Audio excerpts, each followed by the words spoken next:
Quisiera pedirle que abra su Biblia en el Evangelio según Juan, siguiendo con la dinámica de este mes de vida total. Quiero dejarle algo en su corazón que me parece muy importante.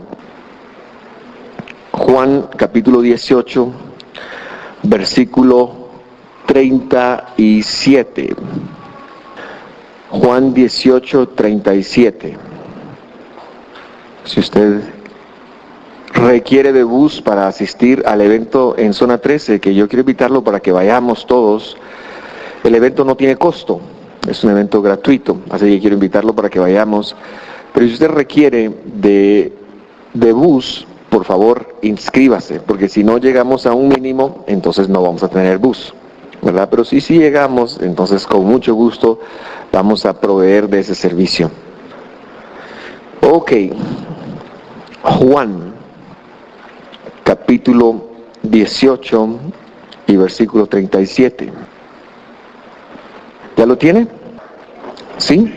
Perfecto. Léalo conmigo entonces. Dice así: Pilato entonces le dijo: ¿así que tú eres rey?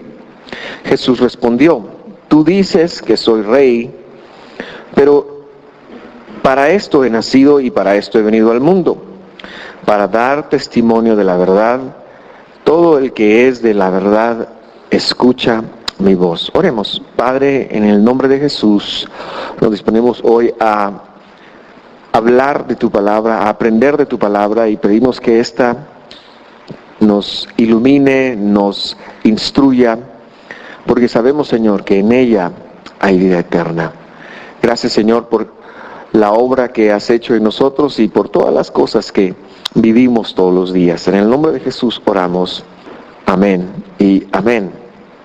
El capítulo 18 de Juan narra, entre otras cosas, el juicio romano que se le está haciendo a Jesús. Usted recordará, si ha visto algunas películas alusivas al acto, usted recordará de que el Señor Jesús fue llevado ante Pilato después de haber sido apresado por los judíos o los directores del Sanedrín, porque ellos no podían condenar a muerte a nadie, estaban regidos por la ley romana, y la ley romana les impedía a ellos condenar a la pena de muerte a alguien. Entonces ellos fueron a tratar de influir en Pilato para que éste le condenara a muerte. Y eso es más o menos el contexto de lo que estamos leyendo. El Señor Jesús está en sus últimas horas de vida. Esto sucede el día de su crucifixión en la mañana, es temprano. Han estado esperando que se abra el pretorio romano, e inmediatamente que ya está disponible, llevan a Jesús allí para ser crucificado. Jesús ha sido blasfemado, escupido, abofeteado ya para este momento. Probablemente su rostro empieza a estar desfigurado, pero la claridad de cada una de sus palabras cuando usted las lee es impresionante, es impresionante.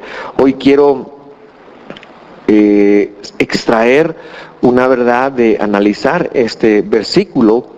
Y ahorita en la porción que leemos, pues él está teniendo una entrevista con Pilato. Pilato era el gobernador romano a la provincia de Judea. Tenía la representación legal en la provincia. Él podía dictaminar quién era ejecutado y a quién se le perdonaba la vida. Así que era una persona muy importante, y a Jesús lo llevan. El Señor sabe todo el contexto, porque créame, hermano, el Señor siempre sabe. Hay un momento importante, cumbre para mí, en la cruz del Calvario, en donde el Señor dice: Padre, ¿se acuerda de esa oración? Padre, perdónalos porque no saben lo que hacen. ¿Se acuerda de eso? Padre, perdónalos porque no saben. Y quiero enfatizar esas palabras: no saben, no saben. Pero esas palabras implican que Él sí sabe lo que está ocurriendo, que Él sí sabe lo que está pasando, que Él sí tiene el perfecto conocimiento. ¿verdad?, de lo que está pasando, y de todas maneras Él está entregando su vida por nosotros. Así que el Señor sabe muy bien de que esta entrevista es muy importante, y también Él percibe el deseo de las personas que se encuentran afuera de ese balcón deseando que Él sea condenado a muerte. Y entonces Pilato se acerca y le hace una pregunta. Y la pregunta que le hace es muy interesante y le dice: así que tú eres rey. Esa pregunta es muy interesante. Quiero referirme a una pregunta similar que está en el capítulo 3 de Génesis. No lo busque, lo puede buscar en su casa. Dice que en el versículo 1 me parece que dice que la serpiente era más astuta que todos los animales del campo, y la serpiente vino con la mujer y le dijo: así que, algunas Biblias traducen con que Dios, o así que, con que Dios os ha dicho que no podéis comer del árbol de la vida. Esas palabras, así que, llevan primero que nada un elemento de duda, un elemento de incredulidad. La acusación que los judíos han puesto sobre Jesús para que ser escuchados ante Pilato es: este hombre es un guerrillero. Este hombre quiere empezar una nueva secta. Este hombre quiere sublevarse al imperio romano de tal manera que es una amenaza para los romanos. Matémoslo. Esa es la propuesta que están haciendo los judíos, porque por sus leyes el representante romano no les hubiera escuchado, y lo están tratando de convertir en un guerrillero al Señor. Este hombre se quiere rebelar contra César. Entonces, cuando presentan esta acusación seria, porque el delito era la pena de muerte, cuando presentan esta acusación seria, el Señor se tiene que cuidar mucho de sus palabras.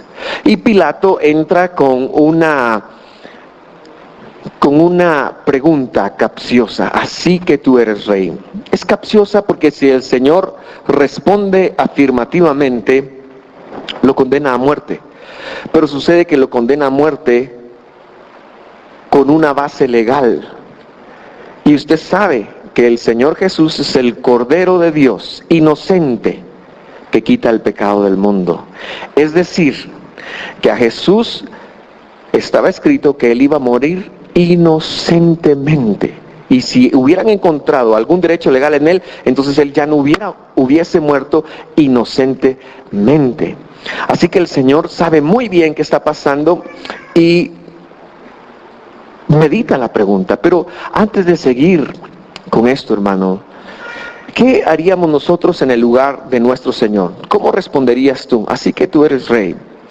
Quiero decirte que es una tentación muy grande cuando alguien cuestiona lo que tú eres, cuando alguien pregunta lo que tú eres, cuando alguien te dice: así que tú eres cristiano, así que tú eres creyente, así que tú eres de esos locos evangélicos, así que tú eres de esos que creen en Dios todavía, que son de siglos pasados. Quiero decirte que es muy importante saber quién eres. Querido hermano, no permitas que te defina alguien o algo, sino la primera enseñanza que yo quiero dejarte en tu corazón es que tú debes saber quién eres.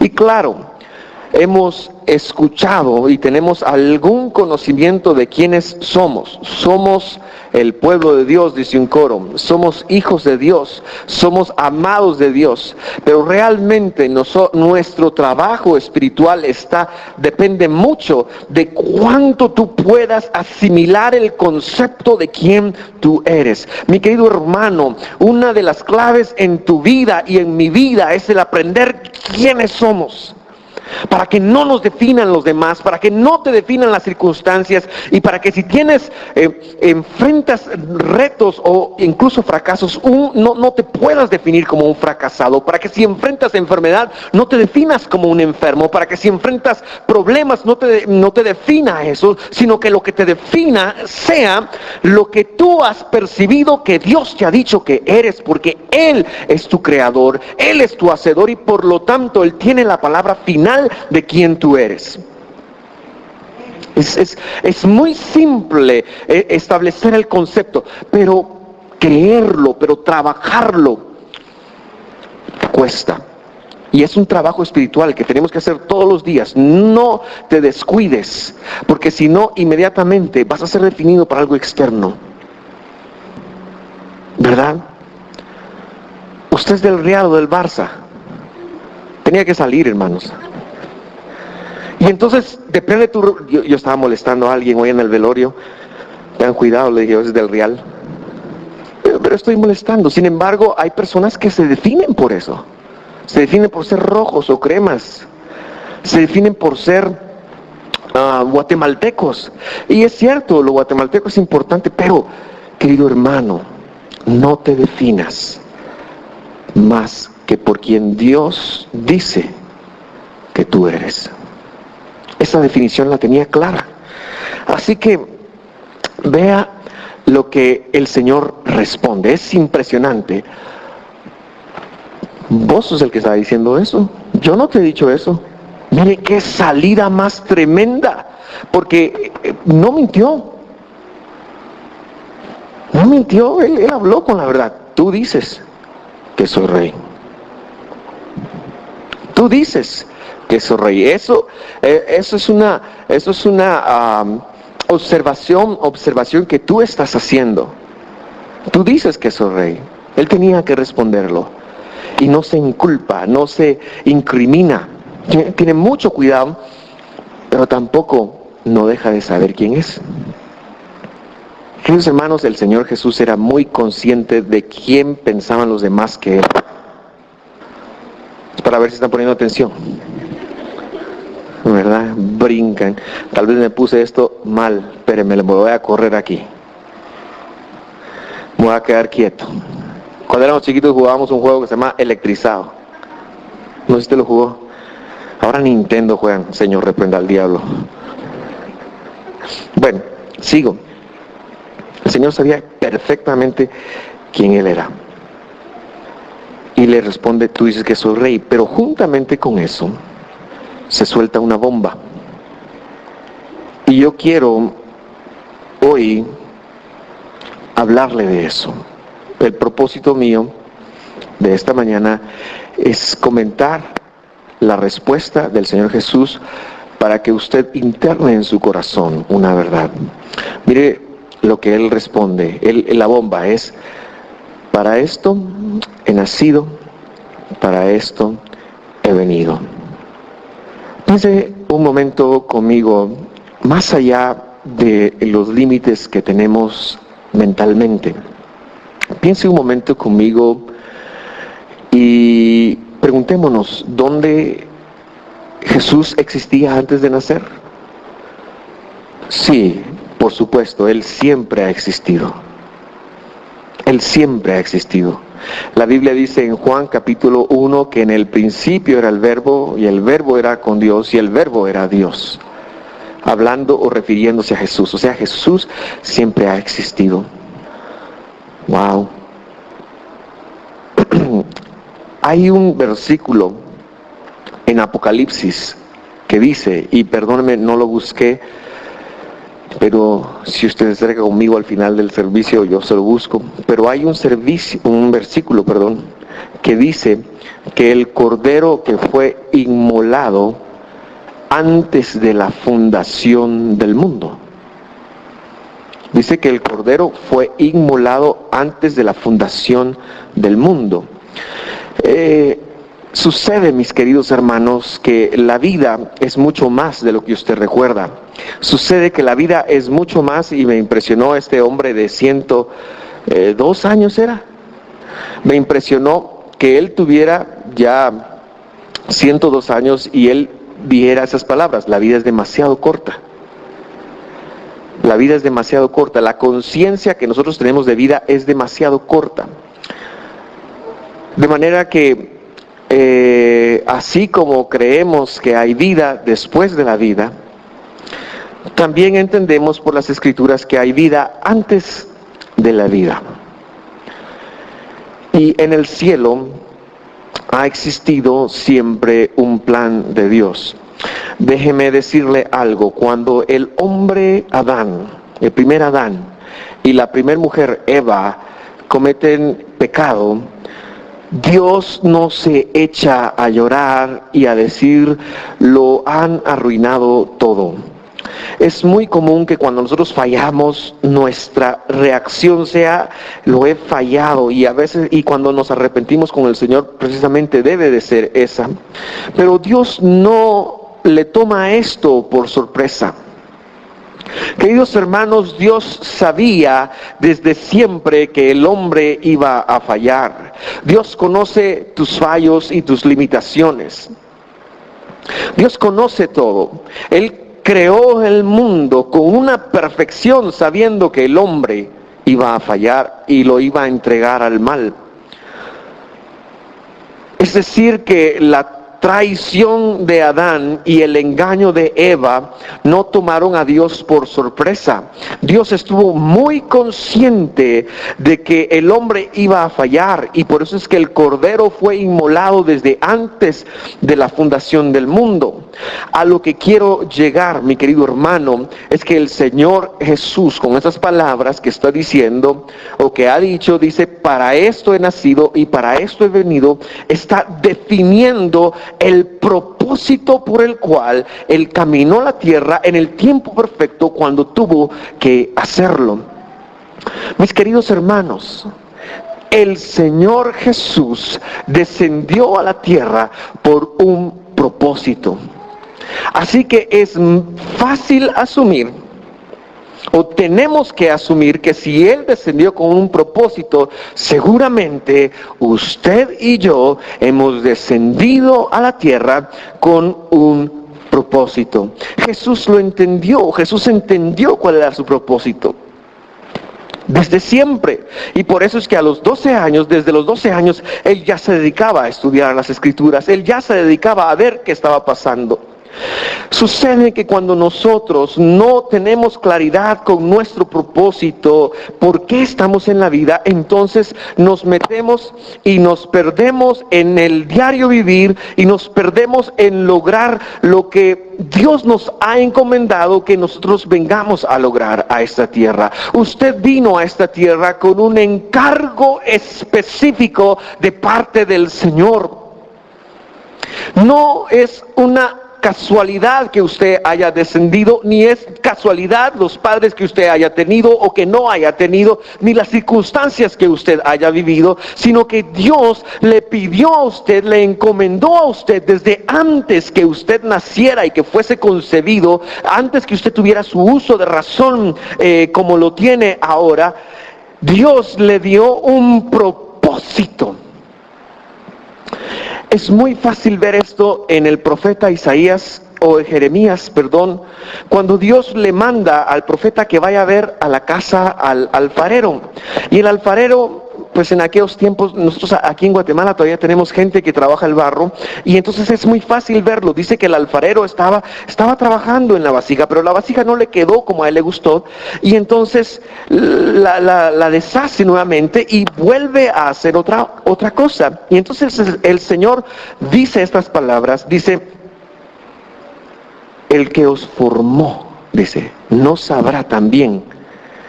El que os creó no podrá también deciros qué hacer. Y mi querido hermano, todas las circunstancias que vienen a nuestra vida negativas están tratando de hacernos incumplir ese propósito que Dios nos ha dado. Pero tu vida no es producto de la casualidad. Vienes con una encomienda de parte de Dios. Te comparto algo de nuestra familia. Manuel Alfredo Salazar Vázquez, mi sobrino, 6 años va a cumplir en el mes de octubre. Nació en el seno de nuestra familia.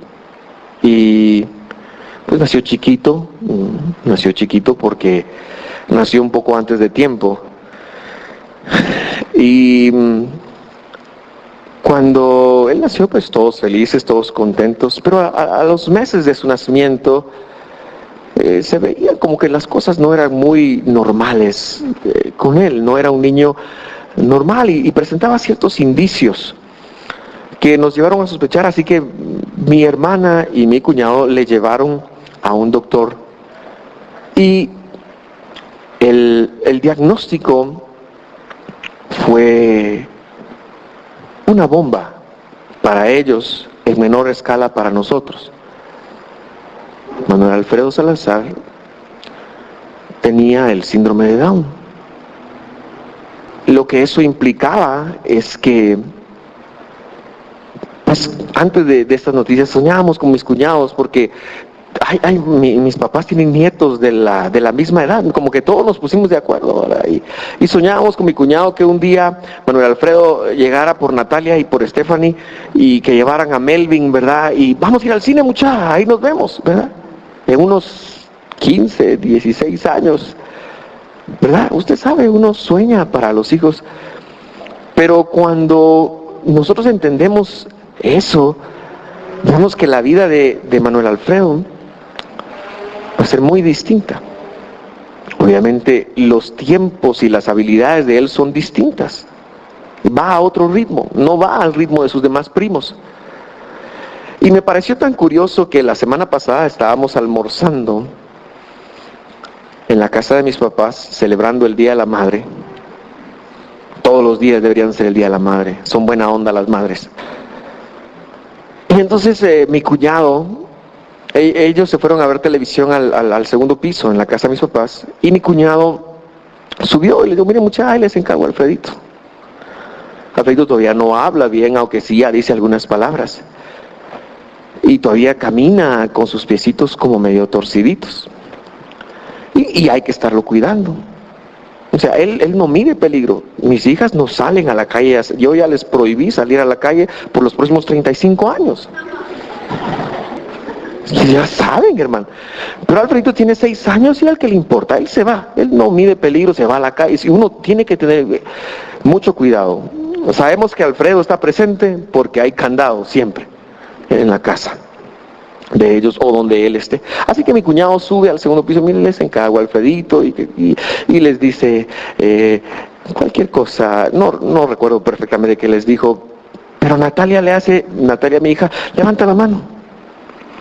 Y es como que estuviera en el colegio, está bien portado, igual que su papá. Levanta la mano y le dice, mira Alfredo, una duda. Y sí, le dice Alfredo, Alfredito ya sabe cómo ir al baño. Y como ella estaba tomándose la responsabilidad muy en serio, ¿verdad? Y solo quería saber si el otro ya sabía ir al baño y lo podía dejar ir solo o pues qué tenía que hacer. Fue una nota muy curiosa, pero hasta en mis hijas, Alfredo está cumpliendo un propósito. Es más fácil verlo en Alfredo. Él ha cumplido el propósito de unirnos, él ha cumplido el propósito de... él nos saca los besos, nos saca los abrazos, nos saca la ternura, nos saca el amor, sin hacer mucho esfuerzo. Uno lo ve entrar y nos saca la celebración. Todo el mundo le hacemos la celebración. Se le estrella ahí cuando lo operaron de corazón abierto, hermano. Nos sacó las oraciones como usted no se imagina. ¿Sabe qué hicieron? Le rompieron el esternón, le abrieron la caja torácica, le sacaron el corazón, se lo paralizaron, lo pusieron con una máquina a bombearle y le trabajaron el corazón. O sea, nos sacó las oraciones, hermano, porque se podía morir. Entonces, Manuel Alfredo nos ha ayudado a entender que todos venimos con un propósito. Y él lo está desarrollando perfectamente porque quizás tendrá menos maldad que nosotros.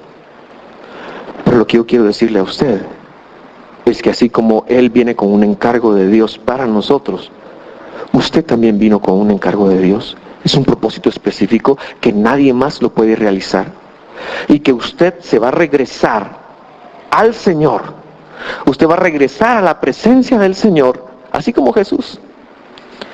Exactamente el día que usted lo cumpla o que lo deje de cumplir, o que Dios establezca que usted no lo va a cumplir. Déjeme ser un poco más claro en esto. La viejita Meckler que falleció ayer, una mujer, mi hermano, yo cuando me hice novio de Mónica, no les pareció la idea a muchos, especialmente en su familia. Yo no sé por qué no me querían aceptar, si yo tan guapo que soy. y soy buena gente y la trato bien. Pero no era muy... Mi suegra, ¿sabe cómo recibió la familia? Le digo, vos no sos lo que yo quería para ayer, no. Y yo le quedé viendo, le digo, vos no sos lo que yo quería para suegra tampoco. Pongamos de acuerdo. Perdón, hermano, yo soy muy, a veces soy muy franco, a veces no. Pero ahí había que jugársela, ¿verdad? Usted sabe. Pero esta viejita, hermano. Esa viejita, desde que ella le fuimos con la noticia, ella nos oró, nos abrazó, nos bendijo. Y desde entonces yo me convertí en su nieto. Y así, yo me convertí en su nieto. Y mire, el propósito de ella era ministrar aceptación. Claro, se fue con el Señor ayer porque ya lo cumplió. O sea, usted va a estar en esta tierra mientras tenga un propósito que cumplir. O cuando Dios establezca que no lo va a cumplir. Mi querido hermano, usted viene con un propósito de Dios. El problema nuestro es que tenemos el libre albedrío, es decir, la capacidad de renunciar a ese propósito. Mi querido hermano, tal vez tú te inmiscuyas en tus problemas, tal vez estás muy metido en tu vida porque tienes muchos problemas. Tu esposa no te quiere, tal vez tienes deudas, tal vez hay alguien enfermo y entonces no puedas ver otra salida. Y retomando el ejemplo de lo que decía Ninoshka, si solamente pensamos en eso y pensamos en eso, nuestra actitud siempre va a ser una actitud perdedora. ¿Sabes cómo salir de los problemas? Deberías de pensar en las soluciones más que en los problemas. Deberías de pensar en estar bien. El débil, dice la Biblia, diga el débil fuerte soy. El enfermo debería estar pensando en que no tiene ningún síntoma, debería estar meditando en eso. El que tiene deudas debería estar meditando en que los euros le caen por todos lados, en que va al baño y salen euros. El enfermo debería estar pensando en salud en todos lados. De verdad, hermano, de verdad, de verdad. Pero nosotros nos inmiscuimos y perdemos el propósito, y perdemos el propósito, y perdemos el propósito. Mi querido hermano, no existe una felicidad plena y total si tú no has encontrado tu propósito en Dios. A esto es lo que Jesús se refería cuando se acercó con la mujer y le dijo: mujer samaritana, el que beba del agua que yo le daré no tendrá sed jamás. Quiere decir, va a encontrar un propósito, va a encontrar una razón de vivir, va a encontrar, yo nací para esto. Eso fue lo que Jesús dijo: para esto he nacido, para esto he venido. ¿Y sabe qué? Lo desarrolló magisterialmente. Quisieron hacerlo rey, no se dejó. Quisieron hacerlo emperador, no se dejó. Quisieron hacerlo muchas cosas, pero no se dejó, porque él tenía claro que había venido y que había nacido para una cosa. Y lo dice, para dar testimonio de la verdad. Ahora, dar testimonio de la verdad. Veamos un poquito eso. Quiere decir que Jesús vino para probar la verdad. O sea, Él es la prueba de la verdad. Pero yo me pregunto, en Jesús, ¿cuál es la verdad? ¿Sabe? En esos momentos en donde vivimos con muchas situaciones objetivas. Por ejemplo, alguien preguntará: ¿cuál es el mejor equipo de fútbol del mundo? Si me lo pregunta a mí, yo voy a responder: Misco. ¿Cuál es el mejor equipo de básquetbol del mundo? Si me pregunta a mí, en el donde yo juego todos los fines de semana, en Santa Lucía, Milpas Atlas. Es el mejor equipo del mundo. Y si se lo preguntan a alguien, va a ser, bueno, si se lo preguntan a un seguidor del Real Madrid ahorita, va a decir, el Manchester, va a decir. Porque las verdades son subjetivas. Depende del punto de vista. ¿Cuál es la verdad? Juan 3:16. Esa es la verdad. Te voy a dar 3 textos. Número 1, porque de tal manera amó Dios al mundo que dio a su Hijo unigénito para que todo aquel que en él cree no se pierda, mas tenga vida eterna. Queridos hermanos, esto es verdad, independientemente de qué tú creas, de dónde tú estés, de en qué país tú vivas y de qué religión tú pudieras tener. No se puede negar que Dios se dio a sí mismo en la persona de nuestro Señor Jesucristo. Es un hecho histórico que Él vino, que Él descendió, que Él murió, que Él entregó su vida por ti. Es un hecho histórico que esa es la prueba de que Dios te ama. Esa es la prueba, es histórico, es comprobable. Dios te ama a ti. No tienes que andar preguntando, Señor, ¿me amas? No, sí, eso es una prueba. El Señor te ama.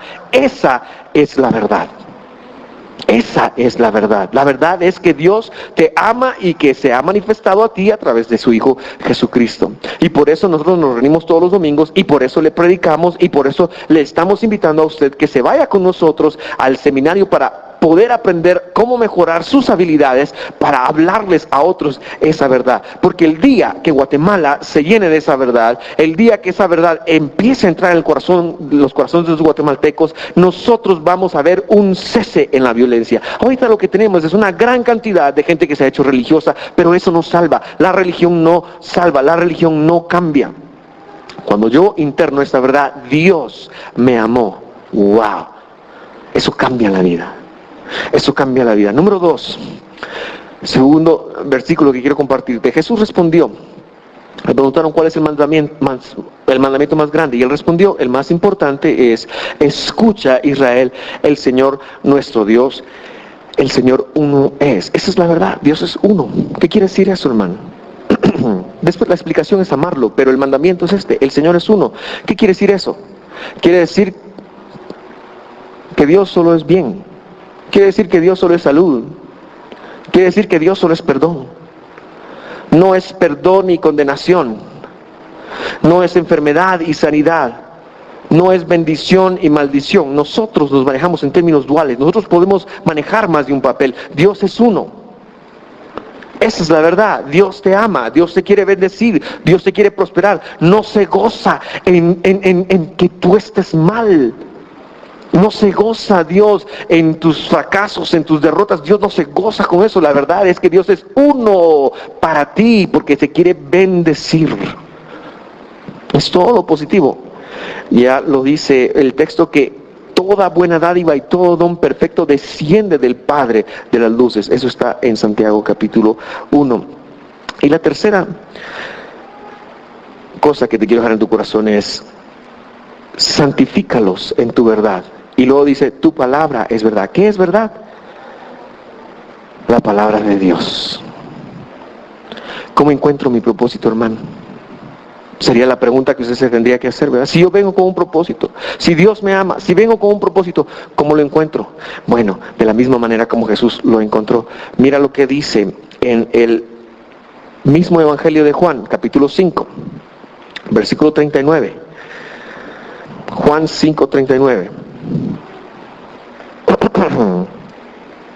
Jesús hablando a los que no creían en Él. Examináis las Escrituras porque vosotros pensáis que en ellas, perdóneme si se me va lo español de repente, prefiero leer en guatemalteco, porque ustedes piensan que en ellas tienen vida eterna y ellas son las que dan testimonio de mí. Jesús encontró su definición de propósito porque se puso a estudiar la Biblia. No vino un ángel a revelarle, aunque él tuvo el movimiento de ángeles para ministrarle. No pasó el cometa Halley, no en su cumpleaños no le regalaron $1 millón para que él entendiera quién era, sino que él encontró su propósito simple y sencillamente porque él supo desde siempre la necesidad de estudiar las Escrituras. Tú y yo le hemos restado demasiado poder a la Biblia porque hemos pensado que solamente es un libro y hemos ido a él, pienso yo, con algunos lentes, con algunas prismas, pero necesitamos ir a ver en este libro quién soy yo. ¿Quién soy yo? Por ejemplo, en Primera de Pedro capítulo 2, versículo 9, creo que es, que dice que hay una definición bien tremenda. Más vosotros, más ustedes son real sacerdocio, nación santa, pueblo por Dios adquirido para anunciar las virtudes de aquel que los amó de sus nieblas, la luz admirable. Pero ¿sabes qué? No le hemos puesto el coco a esto. Hemos faltado el respeto al libro de Dios, a la palabra de Dios, a la mente de Dios, creyéndole a que si hubo alguien en tu pasado que te dijo que eras un inútil, le creíste a eso. Oh, eso me marcó, hermano. Es que si usted supiera, los padres con quienes yo crecí me marcaron. Psicológicamente está comprobado que cuando una persona oye determinado número de veces que es un loser, va a ser un loser el resto de su vida. Eso está psicológicamente comprobado. O es que, mire, hermano, usted podrá hablar de la Biblia, pero realmente si usted supiera que yo estoy ahogándome, que estoy en un problema tan terrible y venimos y le restamos credibilidad a esto y preferimos estar meditando continuamente en las deudas, en la enfermedad, en los problemas conyugales, en los problemas familiares, y estamos pensando y nos amargamos y nos enojamos y nos ponemos de todos lados y hacemos y decimos en lugar de volvernos a la palabra de Dios. Y Jesús, hermano, Jesús no se movió de su propósito simple y sencillamente porque Él desde siempre decidió creerle al libro de Dios, a la Biblia, y decir, wow, este soy yo. Y cuando los salmos hablaban de que tengo que morir y que voy a ir como un cordero, dice Isaías, voy a ir como cordero al matadero. Wow, ese soy yo. Él lo comprendió desde siempre. Él se pudo ver como el Mesías. ¿Sabes qué? La Biblia también trae el propósito tuyo definido. Pero tienes que buscarlo. No es fácil, requiere un esfuerzo. Hay que sudar, hay que estudiar. Hermano, la Biblia, discúlpeme, pero no es para que yo la estudie y se la venga a enseñar. Discúlpeme. La Biblia es para que yo venga y le diga, estúdiela. Y si tiene alguna duda de lo que ha estudiado, venga, yo le voy a ayudar. Pero usted es el responsable, porque allí se define a usted como persona. En la Edad Media pasaron cualquier cantidad de barbaridades, porque la Biblia, primero la gente no mucho sabía leer, no había una forma de transmitirla. Pero la Biblia era un libro oculto. Y la Reforma, hermanos, ese movimiento que Dios utilizó para que a usted y a mí nos llegara la palabra, wow, es tremendo. Pero lo descuidamos. Preferimos trabajar por un sueldo, nada más, en lugar de encontrar el propósito. Y yo no digo que no haya que trabajar, hay que trabajar. Pero mi querido hermano, a veces, por solamente hacer cosas que son urgentes e importantes, vivimos como vivimos. Tenemos que hacer y pensar y dedicarle tiempo a cosas que son importantes, aunque no parezcan urgentes. Y te estoy hablando de una de ellas. Necesitas encontrar tu propósito en las Escrituras. Es bien fácil. Es bien fácil. Te pongo un ejemplo de cómo hacerlo. Salmo 23, búsquelo, por favor. Aunque se lo sepa de memoria.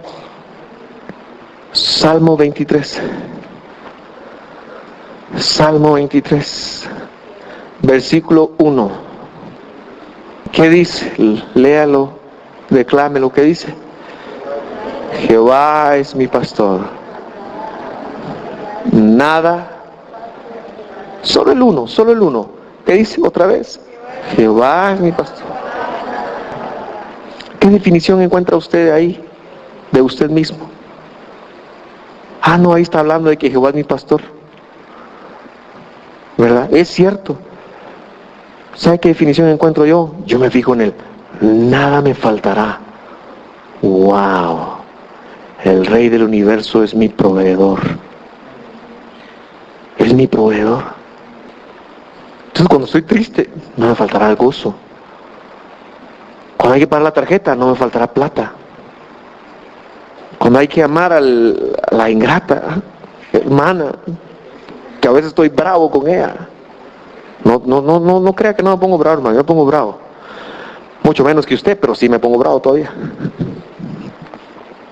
Hay una provisión de Dios que sale de mi espíritu. La provisión para las deudas sale de mi espíritu. No es sale de mi trabajo. Digo, hay que trabajar, pero sale de mi espíritu. Yo sé que Dios me va a proveer. La provisión para el gozo sale de mi espíritu. Porque dice ahí, Jehová es mi pastor, nada me faltará. Claro, yo no estoy demeritando, hermano. Hay que trabajar, hay que pensar, hay que proponer, todo eso usted lo tiene muy bien. Pero yo lo que le estoy diciendo es que la Biblia me está definiendo a mí que nada me debería de faltar. Claro, llegar a ese punto es un ejercicio de fe. No se llega de la noche a la mañana, es un ejercicio de fe. Entonces, yo quiero extenderle un reto y con eso quiero terminar. Ya puede cerrar su Biblia si quiere. Quiero extenderle un reto así específico. Esta semana que viene, quiero invitarle a ir a la Biblia, a cualquier lugar de la Biblia, cualquier lado que usted escoja, y buscar una definición suya en la Biblia. Y de trabajar solamente en eso, usted lo va a internar. Pero le doy un consejo, no lo deje para mañana. Hoy en la tarde, después de almuerzo, una siestecita primero, ¿verdad? Gloria a Dios por las siestecitas.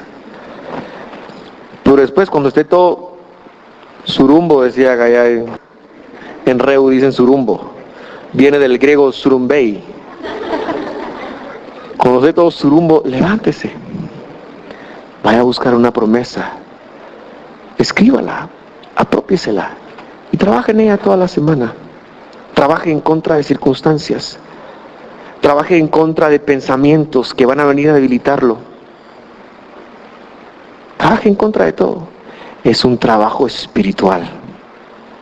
Es un trabajo espiritual.